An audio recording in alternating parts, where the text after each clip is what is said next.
శ్రీ శ్రీ వీరభద్ర స్వామి భజన మండలి కళాకారిణి శ్యామలమ్మ గారు ఇప్పుడు ఒక గణపతి గాయం పాట చెప్తా ఉంది. దీని ఆలకలిస్తుంది తెలుసు.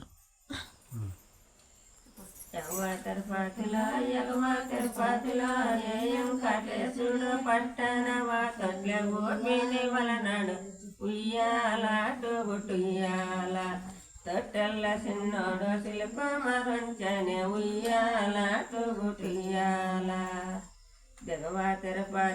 దిగవా తిరుపతిలో గోవింద రాజులకు పట్టనవా వీరభద్ర స్వామికి పట్టనవా తొట్లే ఓపిని వలనడ ఉయ్యాల తుగుటియాల తొట్టెల్ల చిన్నోడు శిల్ప మరుంచనే ఉయ్యాల తుగుటియాల